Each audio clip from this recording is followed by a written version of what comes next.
তা আমরা নীতিগতভাবে একমত হয়েছি যে রাষ্ট্রপতির এই ক্ষমা প্রদর্শনের বিষয়টি আইন দ্বারা নিয়ন্ত্রিত হবে।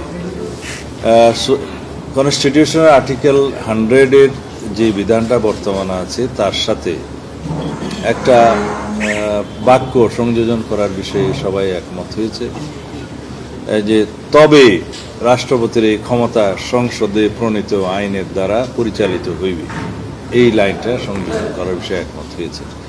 এবং আইনের দ্বারা যে সংসদ যে আইন করবে সেই আইনটা করার সময় সবাইকে নিয়ে আলোচনা করে এবং সেই আইনকে কতটা সমৃদ্ধ করা যায় যাতে মিসইউজ না হয় সেই ক্ষমতার, সেই বিষয়টা তখন আইন প্রণয়নের সময় দেখা যাবে।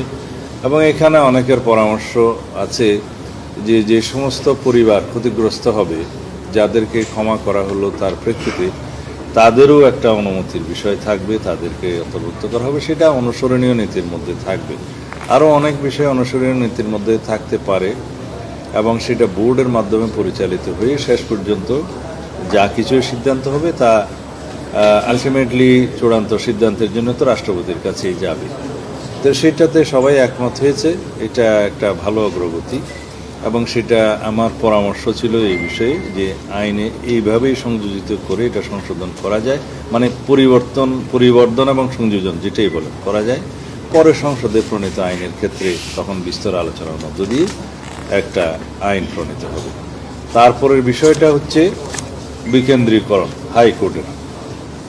আপনারা জানেন সংবিধানের 100 আর্টিকেল অনুসারে সময়ে সময় মানে সুপ্রিম কোর্টের পার্মানেন্ট আদালত যেটা সেটা রাজধানীতে অবস্থিত থাকিবে, এটা 100 অনুচ্ছেদের প্রথম লাইন।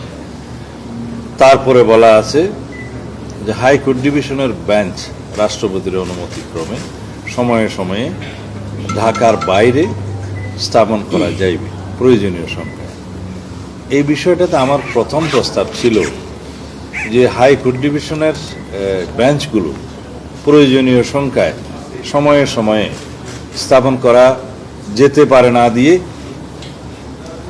যাবে শব্দটা দিয়ে একটা বাধ্যতামূলক করা, যে হাইকোর্ট ডিভিশনের সার্কিট বেঞ্চগুলো যাতে প্রতি বছর একবার অথবা দুইবার মানে একাধিকবার প্রয়োজন অনুসারে যাতে ঢাকার বাইরে প্রয়োজনীয় স্থানে, শুধু বিভাগীয় হেডকোয়ার্টার হবে এমন কথা নাই, যেখানে সুপ্রিম কোর্ট উপযুক্ত মনে করবে সেই জায়গায় স্থাপন করতে হবে।